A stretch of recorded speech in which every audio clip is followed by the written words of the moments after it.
22 जनवरी 2024 भव्य श्री राम मंदिर में प्राण प्रतिष्ठा संपन्न होती है। प्रधानमंत्री मोदी इस कार्यक्रम के मुख्य यजमान या कह लीजिए चीफ पेट्रन होते हैं।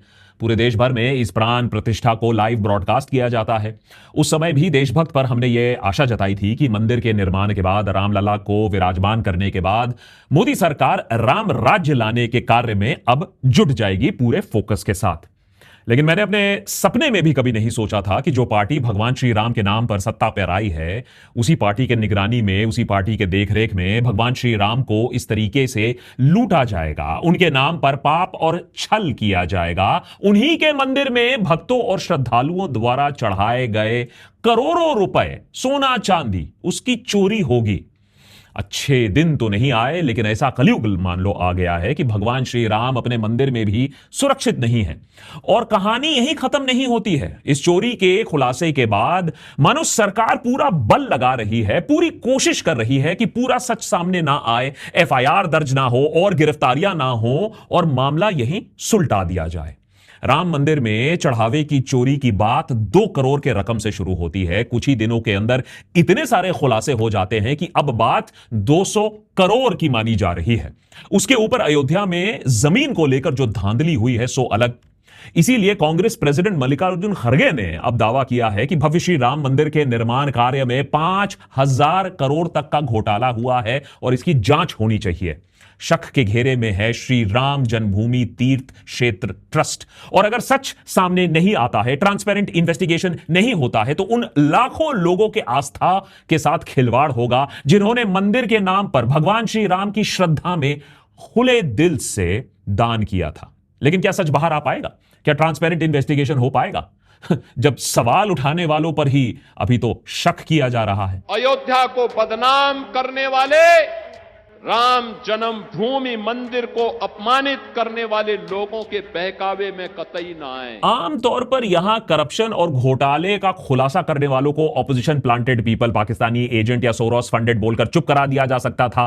लेकिन दिक्कत यहां यह हो गई कि योगी जी कुछ कह रहे हैं और राम मंदिर निर्माण और राम मंदिर से जुड़े जो श्रद्धालु हैं, जो संत हैं, वो कुछ और कह रहे हैं। धर्म के जगह को पहले तो आपने व्यापारिक केंद्र बनाया, अब वहाँ पर चोरी की घटनाएं भी सुनाई दे रही हैं और जो धंधेबाज हैं वही धार्मिक बन करके धर्म स्थानों पर काबिज होते चले जा रहे हैं। प्रधानमंत्री जी को नहीं मालूम है कि चंपत राय चोर है? सबको मालूम है। इन लोगों पर एफआईआर हो और एसआईटी नहीं बल्कि सीबीआई जांच हो। मिलिए राम मंदिर निर्माण समिति अध्यक्ष निपेंद्र मिश्रा से। मिश्रा जी ने पहले खुद को इस मामले से अपने आप को दूर रखने की कोशिश की, फिर उन्होंने अचानक से एक के बाद एक कई टेलीविजन इंटरव्यूज दिए, जिनमें से एक इंटरव्यू में उन्होंने कहा कि खुली चोरी हुई है। जो बैंक से और ट्रस्ट से एग्रीमेंट है कि काउंटिंग के लिए बैंक पूरी तरह जिम्मेदार है, बैंक ने अपनी जिम्मेदारी नहीं निभाई है, तो इससे अधिक खुला हुआ डाका क्या हो सकता है? इसे रॉबरी। वही योगी आदित्यनाथ का कहना है कि अयोध्या को एक साजिश के तहत निशाना बनाया जा रहा है और लोगों को तब तक कुछ नहीं कहना चाहिए जब तक न सारे फैक्ट सामने आ जाते हैं, पूरी इन्वेस्टिगेशन नहीं हो जाती है।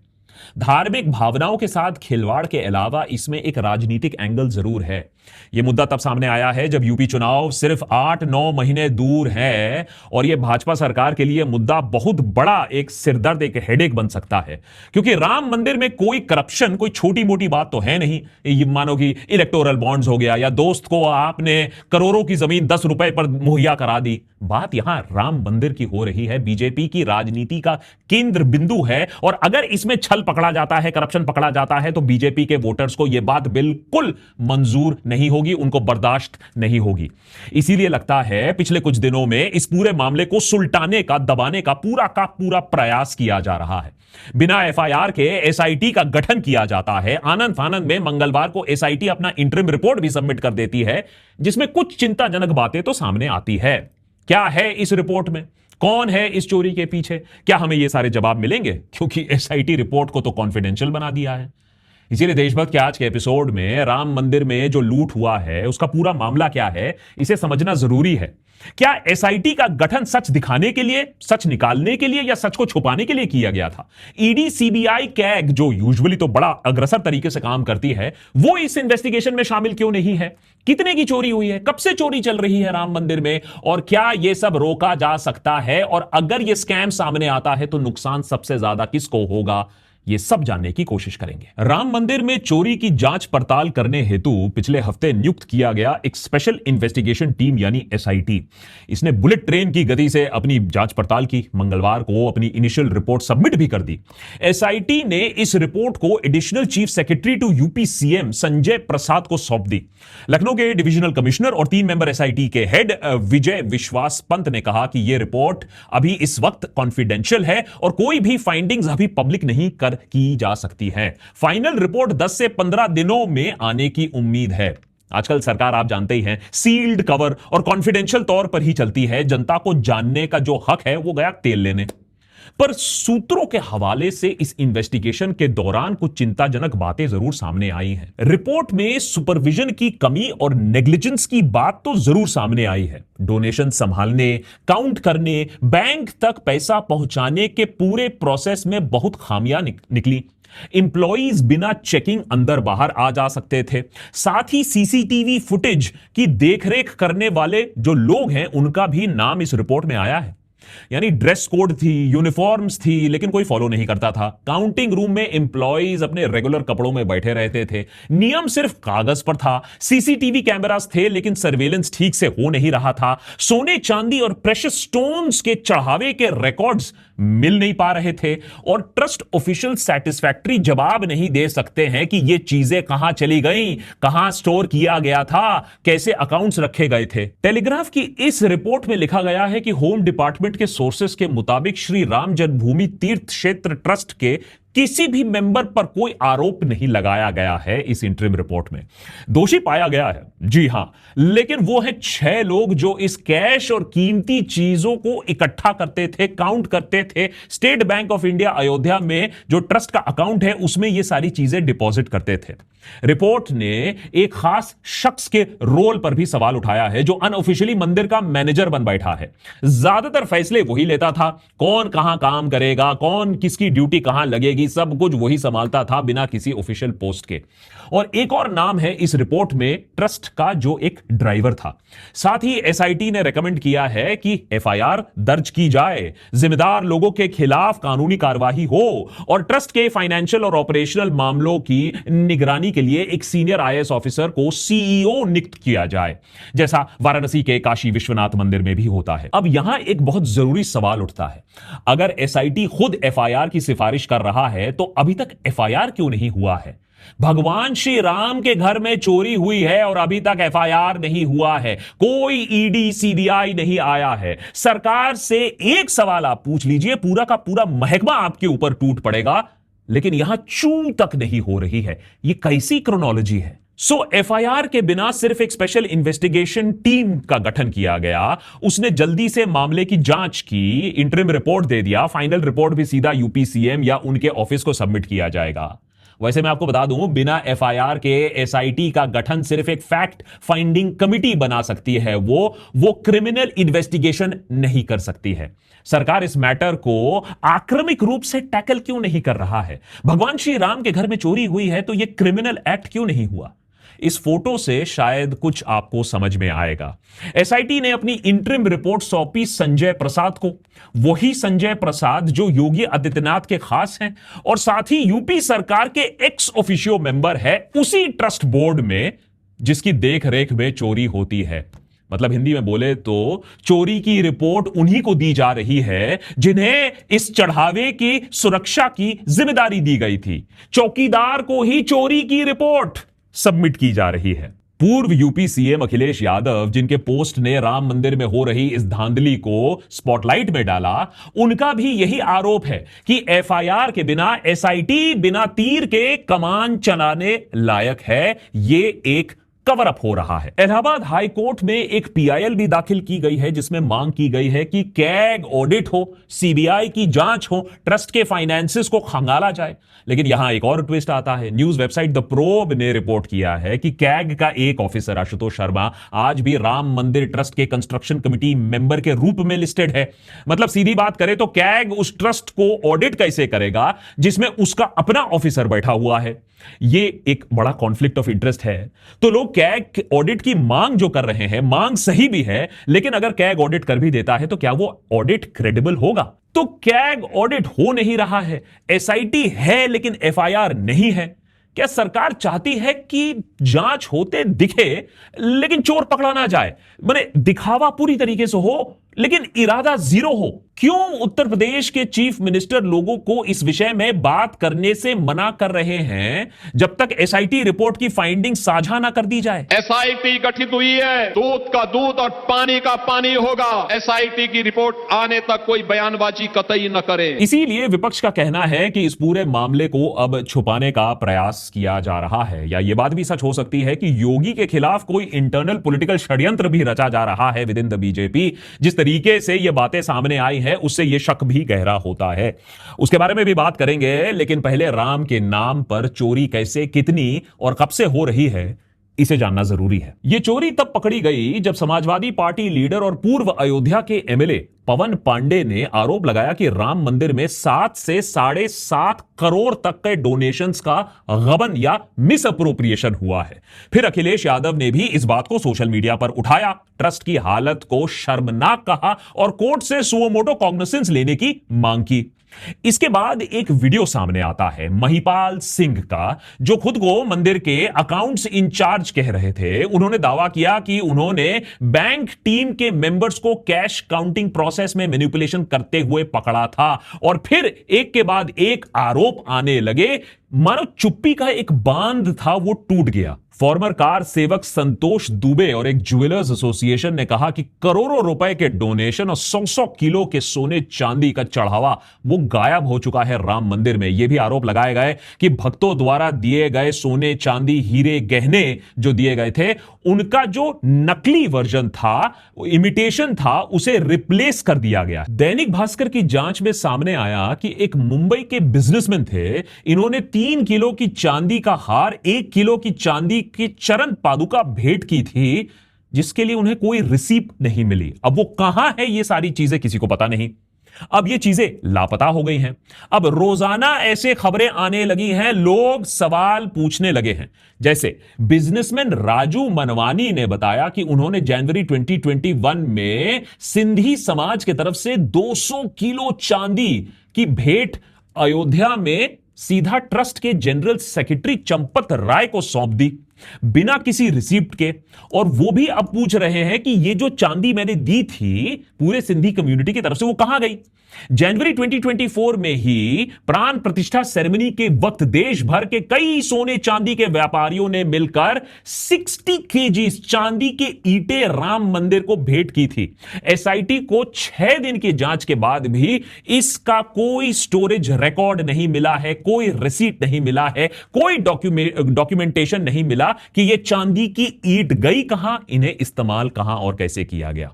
लखनऊ के एक ज्वेलर ने बताया कि उन्होंने मंदिर को 3 किलो की चांदी का दिया गिफ्ट किया था। साथ ही भूमि पूजन से पहले अगस्त 2020 में ज्वेलर्स एसोसिएशन ने करीब 40 किलो चांदी का सामान भी दिया था। आज तक उसे ट्रेस नहीं किया जा सका। और यह तस्वीर देखिए, अनीता भरद्वाज ने एक चांदी का काका भिशुंदी चंपत राय को दिया था। काका भिशुंदी कहा जाता है भगवान श्री राम की गाथा वो गरुड़ को उन्होंने ही सुनाई थी, और इसे भेंट किया गया था इस अंडरस्टैंडिंग से कि राम मंदिर के दरबार में इसे रखा जाएगा। यहां भी रिसीट नहीं मिली और ना इसे दरबार में रखा गया।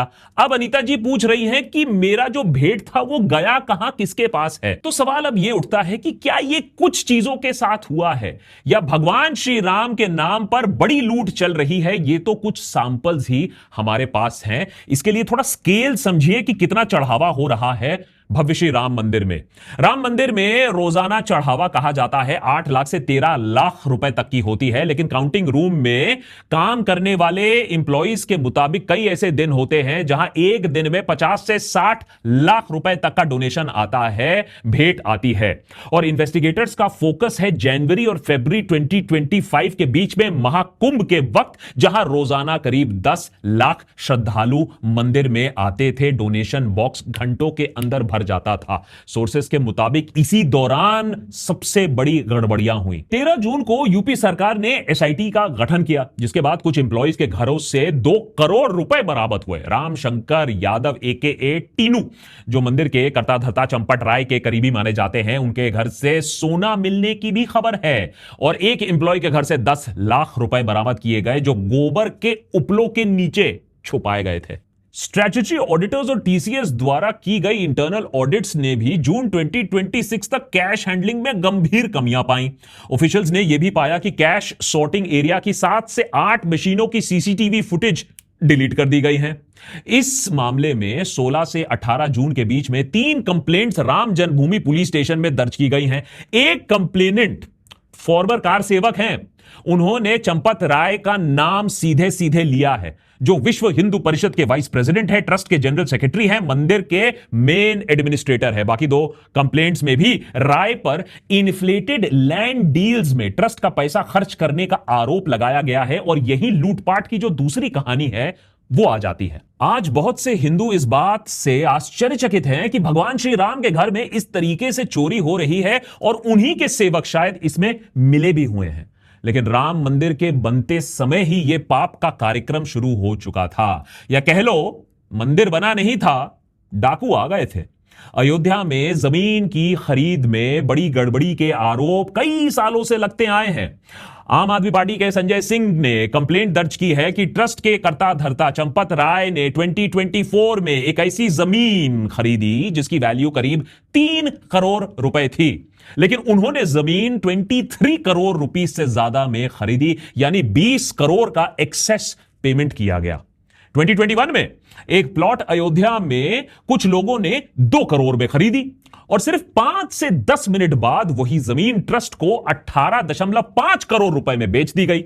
ट्रस्ट ने अपना बचाव उस समय करते कराते कहा कि 2 करोड़ की जो कीमत थी वो काफी सालों पहले की पुरानी जमीन की अग्रीमेंट पर बेस्ड थी एंड 18.5 करोड़ की जो रकम है वो मार्केट वैल्यू के हिसाब से दी गई थी। पर यह जवाब किसी को संतुष्ट नहीं कर पाया और मामला अपने आप ही ठंडा पड़ गया कुछ टाइम बाद, क्योंकि भगवान श्री राम की बात थी, आस्था की बात थी, लोग ज्यादा कीचड़ उछालना नहीं चाहते थे। लेकिन देखिए ट्रेंड कैसे कंटिन्यू रहा है, यह पूरा का पूरा क्रोनोलॉजी है। नवंबर 2023 में भी एक और मामला सामने आया जिसमें एक सेल डीड हमें दिखती है ट्रस्ट के चंपत राय के तरफ से। एक प्लॉट जो सिर्फ 1.73 करोड़ का था उसे 29.67 करोड़ रुपीस में खरीदा गया, यानी 1600% से भी ज्यादा मार्कअप। लैंड डील में भी इतना मुनाफा, वाह। 3 डील्स, तीनों में ट्रस्ट का पैसा, तीनों में मार्केट रेट से ज्यादा कीमत जो दी गई थी और तीनों में चंपत राय का नाम कागज पर हमें दिखता है। तो ये कैसा ट्रस्ट चल रहा है जिस पे ट्रस्ट नहीं किया जा सकता है? इसकी जिम्मेदारी किसके हाथ हम दे? श्री राम जन्मभूमि तीर्थ क्षेत्र ट्रस्ट एक 15 मेंबर की बॉडी है। फरवरी 2020 में इसको गठन किया गया था। मंदिर की एडमिनिस्ट्रेशन, फाइनेंस, कंस्ट्रक्शन सब कुछ यही ट्रस्ट देखता है। अब कहने को तो सरकार कहती है ये ट्रस्ट से उसका लेना देना कुछ नहीं है, सरकार से सवाल मत पूछो, लेकिन यह भी फैक्ट है कि 15 मेंबर्स में से 12 मेंबर्स तो मोदी सरकार ने ही अपॉइंट किया था। ट्रस्ट ने एसबीआई को पैसा संभालने का काम भी दिया। उधर एसबीआई ने काउंटिंग एक प्राइवेट एजेंसी को आउटसोर्स कर दिया, यानी कि एक के ऊपर एक लेयर्स बना दिए गए। अब जिस पर आपको उंगली उठानी उठा दो, जो ऊपर इंसान बैठा है उससे सवाल कौन पूछे। जिस समय संतों के, आचार्यों के, शंकराचार्यों, सामान्य वैष्णवाचार्यों और अखाड़ों के प्रमुखों के ट्रस्ट को हटाकर विश्वस्त लोगों का, अपने कार्यकर्ताओं के ट्रस्ट का निर्माण किया गया था। उसी समय से ये बात समझ में आ गई थी कि अपने विश्वस्त लोगों को बैठाने का मतलब है कि हम मनमाना कर सकें। सरकार अपने बचाव में कह रही है कि ट्रस्ट इंडिपेंडेंटली ऑपरेट करता है, किसी को जवाब नहीं देता है। यूपी सरकार से सवाल क्यों कर रहे हो, वो फाइनेंसेस कंट्रोल नहीं करता है, ऑडिट इंटरनल होती है, आरटीआई से इसे दूर रखा गया है। स्टेट इंटरवेंशन सिर्फ तभी हो सकती है जब कोई एक्सप्लिसिट रिक्वेस्ट हो या कोर्ट का कोई ऑर्डर या पीआईएल हो। राम मंदिर का डोनेशन मैनेजमेंट बाकी स्टेट कंट्रोल्ड मंदिरों से भी बहुत अलग है, जहां सरकार का ओवरसाइट जरूरी होता है। लेकिन फिर भी वार्निंग्स तो काफी थी, लेकिन उन्हें इग्नोर किया गया।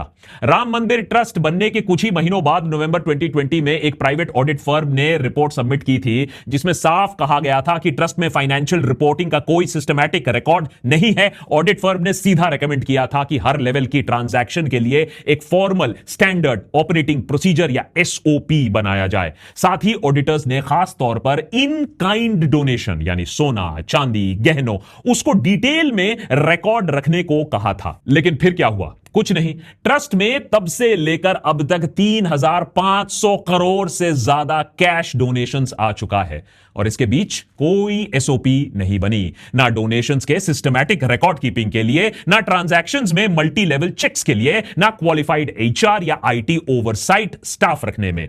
मतलब साफ तौर से कहें तो आज जो हुआ वो नहीं होना चाहिए था और क्लियरली अवॉइड किया जा सकता है। ऑडिट की रिकमेंडेशंस पर अगर 2020 में ही अमल कर लिया जाता तो शायद आज एसआईटी बैठाने की जरूरत ना पड़ती, ना इतनी जिल्लत झेलनी पड़ती और चोरी को पहले ही रोकी जा सकती थी। लेकिन चोरी नहीं रोकी गई और जब नहीं रोकी गई तो ऑपोजिशन इस मुद्दे पर अब सरकार को कटघरे में ला रही है। कौन है चंपत राय? और सबसे बड़ी बात है कि इतनी बड़ी चोरी की घटना हो गई, उसके बावजूद अभी तक मंदिर उसी के हाथ में है, उसे अभी तक हटाया नहीं गया, अभी तक मंदिर वही चला रहा है।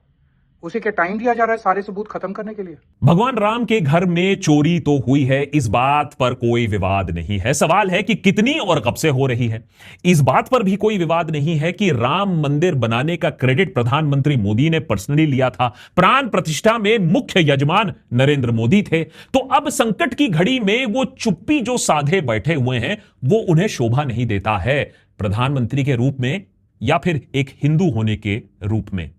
इस एपिसोड में मैं भर भर कर पॉलिटिक्स कर सकता था, लेकिन मैं यह बात अभी भी बोलूंगा कि यह बात समाजवादी पार्टी या आम आदमी पार्टी या कांग्रेस का मुद्दा नहीं है। हालांकि यह बात स्पष्ट करना जरूरी है कि अगर कांग्रेस आज कटघरे में होता तो बीजेपी इस मुद्दे को इतना राजनीतिक बनाता और कांग्रेस को रास्ते पर घसीट कर लाता। लेकिन इससे ज्यादा मेरा सवाल यहां मेरे हिंदू भाइयों से है, क्या उन्हें यहां भी कुछ गलत नहीं दिखता है?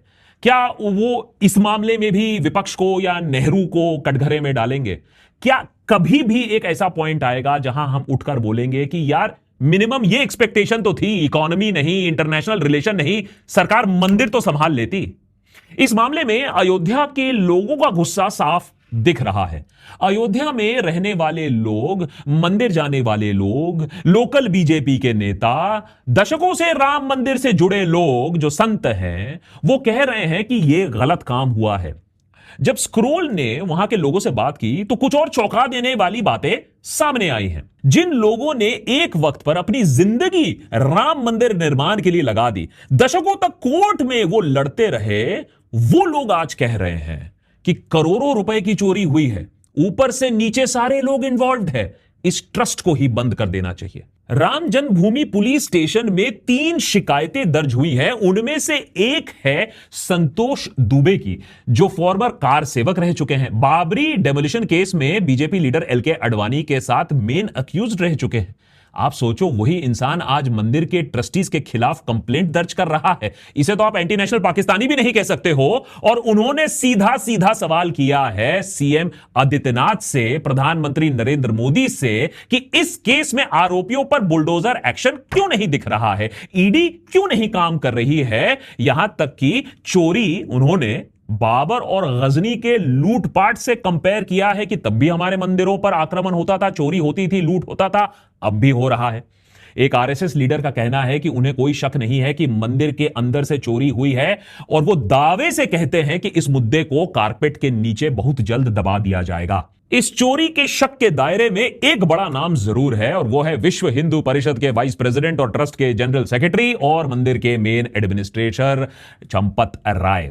बजरंग दल के संस्थापक और फिरोजाबाद के पूर्व सांसद विनय कटियार ने कहा कि चंपत राय जो इस कंट्रोवर्सी का सेंटर पीस बनते दिख रहे हैं, कभी भी राम मंदिर मूवमेंट से जुड़े नहीं थे। कटियार का कहना है कि वीएचपी धीरे धीरे पूरे मूवमेंट को अपनी मुट्ठी में उसने ले लिया और आज वो पावर छोड़ने के लिए तैयार नहीं। राम मंदिर टाइटल सूट में प्राइमरी लिटिगेंट महंत धर्मदास का भी कहना है कि वीएचपी हमेशा से मंदिरों पर कब्जा करना चाहता था और देश में ऐसी कोई जगह नहीं है जहां उन्होंने यह काम नहीं किया है। साथ ही उनका यह कहना है कि ट्रस्ट से जुड़े लोग इसमें शामिल है, सबके सब चोर हैं, उनका यह कहना है जो भी इस ट्रस्ट में अभी है। Senior BJP leader Rajneesh Singh ने प्रधानमंत्री मोदी को चिट्ठी लिखकर मांग की है कि ट्रस्ट के फाइनेंसेस, एसेट्स, डोनेशन, खर्चा, बैंक अकाउंट, जमीन के सौदे, सबका एक पब्लिकली ओपन एक इन्वेस्टिगेशन होना चाहिए। एक तरीके से बीजेपी के लोग खुद यह सिग्नल दे रहे हैं कि ट्रस्ट जो है यह हाथ से निकल चुका है और यूपी इलेक्शन आने से पहले वो इस पूरे मामले से अपनी दूरी बनाने की कोशिश कर रहे हैं। आयरनी तो देखो, जिस राम मंदिर मूवमेंट ने बीजेपी को उड़ान भरने की क्षमता दी, आज उसी मंदिर में हो रहे गबन को उसी से पार्टी की हालत टाइट हो सकती है आने वाले चुनावों में। लेकिन चुनावी हार जीत से बड़ी बात यह है कि क्या देश भर के हिंदुओं को यह बात समझ में आएगी कि भगवान श्री राम का नाम जो है उसका दुरुपयोग किया जा रहा है। पहले वोट बटोरने के लिए उनका नाम इस्तेमाल किया गया और अब पैसे लूटने के लिए किया जा रहा है। अगर इतनी सी बात लोगों को समझ में आ जाती है तो फिर वो बीजेपी से मांग कर पाएंगे कि आपका कार्य था राम राज्य की तरफ काम करना, मन लगाकर, ना कि राम के नाम पर लूटपाट मचाना। और जहां तक बात रही भगवान श्री राम की, उन्हें आपकी सोने चांदी के चढ़ावे की कोई जरूरत नहीं।